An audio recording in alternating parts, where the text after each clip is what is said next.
Dan Illman, Mike Beer, taking a look at race number 10 at Woodbine on Woodbine Miles Saturday. It's the Grade 1 Natalma, 2-year-old fillies going a one-turn mile over the E.P. Taylor turf course. $500,000 is the purse. Let's take a peek at this field. Down towards the inside is your morning line favorite. She deserves to be the favorite. The one Cairo Concert has won her last two starts. She won the Catch a Glimpse last time out sprinting, and she beat three of these common foes in that race. Does deserve to be the favorite. I like each of her last two starts, Dan, including the stakes win last time, which she, did showing a new dimension from off the pace that day after breaking her maiden on the lead. And that new dimension that you mentioned could work out very well for her once again in the Natalma if the Timeform US pace projector is correct. If that red bar scenario holds true and there is a fast pace, it could help Cairo Consort, who can be close to the pace, but I think if the pace is fast, they'll be rating. Collecting Flatter is a very fast horse, and I think barring a poor break, she makes the top. Yeah, they're probably going to try to use that horse's speed as they did last time in that, Catch a Glimpse where she was pressing the pace all the way. And I thought, held on pretty well for third in that spot. Cairo Concert was stepping up out of a maiden victory in the Catch a Glimpse, and we're going to watch that race right now. And she got a beautiful trip and ride from Antonio Gallardo. She was able to save ground most of the way, splits horses into the stretch, is going to dive down towards the inside at a key point, and she does the rest. She finishes it off very nicely. Yeah, you're right that the trip works out for her, but we'll give Cairo Concert a little bit of credit here for coming through on the inside. And that's after, even though she was off the pace early, just establishing a good position and then finding the gaps. She's actually a pretty easy winner at the end here, Dan. Feels like she's just, really headed in the right direction. I can't think of any reason why the mile would be beyond her scope. The number two, Collecting Flatter, won her first two starts sprinting on the Tapeta in gate-to-wire fashion for an excellent trainer in Josie Carroll. She just ran third in the race we showed, the Catch a Glimpse behind Cairo Consort. She was part of a contested pace. There were 3-4 horses battling it out for the lead. She was in between. She finished best to the pace horses, got a little bit tired late. If she can get an easier lead, she's dangerous.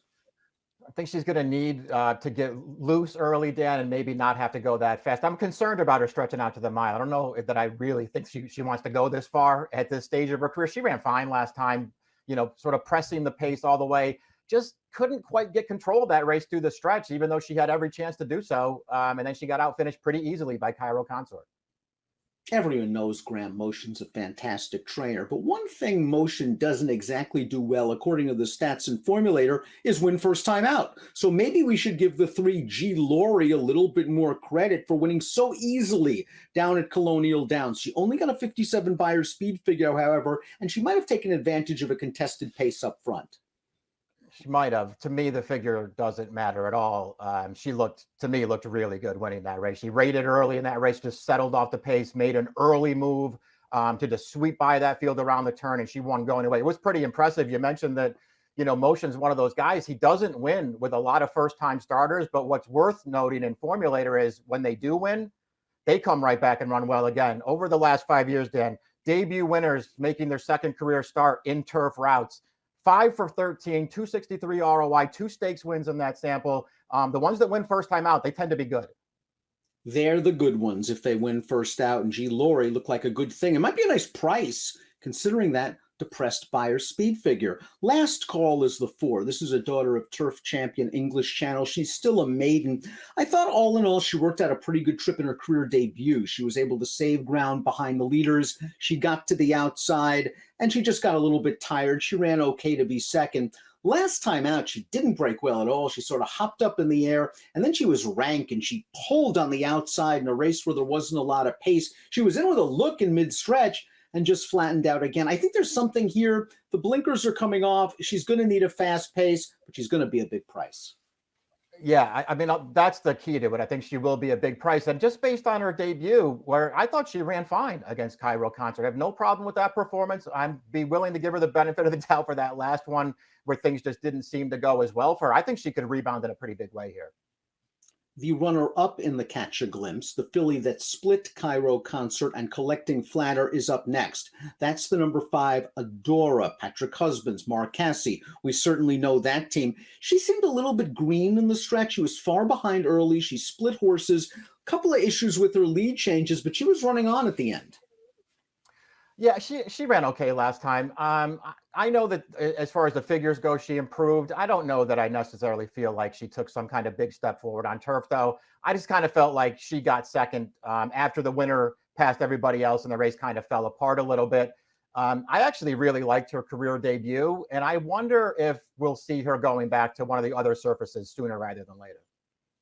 The 6 is Wickenheiser, and you don't want to sleep on her because in her 2 starts, she's earned very competitive by her speed figures. I will want a little bit more than the 3-1 on the morning line. She got a nice setup to win her debut coming from off the pace sprinting. She was the favorite in the Catch a Glimpse. It didn't work out for her that day. She also had a pretty lousy outside post position and needed to gain position.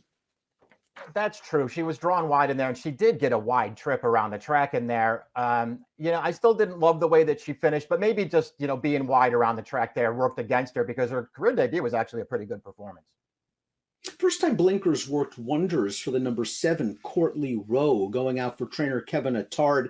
Let's watch her second lifetime start, a maiden special weight going 7/8 of a mile. She switches to the outside at a key juncture right there inside the quarter pole, and she grinds down the 2 horses up front. She needs to improve from a buyer's standpoint, but that's certainly not out of the question this time of year for these 2-year-olds.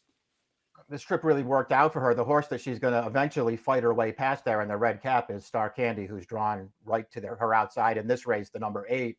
I thought they both ran well in here. Courtly Rowe felt like her experience came into play there, and she certainly got a very good trip in that race. I really think you hit the nail on the head in saying that the experience made the difference, especially at a 7/8 mile distance. That was Star Candy's debut, and she looked pretty good. She put away the other speed. I just think that distance got to her at the end. She's still a maiden, obviously. Cassie's taking a shot with a well-bred filly with the tactical speed to work out an outside stalking trip while clear of traffic. Yeah, I mean, we'll see if she can improve enough. I don't think that's out of the question. I would probably take her over Courtly Rowe this time. Took a nice sort of 3-wide tracking trip in that race there. I thought she ran well enough in her debut for them to take a shot here. Cairo Concert, the horse to beat. Let's try to beat her at a slightly better price as we take a look at our top picks for the Grade 1 Natalma. You're going with G. Laurie, visually impressive debut winner at Colonial for Graham Motion.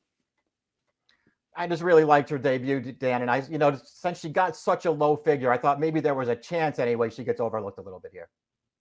Last call, I think there's some ability here. I think she's very green. Maybe the removal of blinkers will help her focus a little bit better. I liked her debut like you. I think she was a little bit green and up against it from a pace standpoint last time. 31864 for Mike, 41524 me. It's the Natalma, Grade 1 on Woodbine Miles Saturday. Best of luck.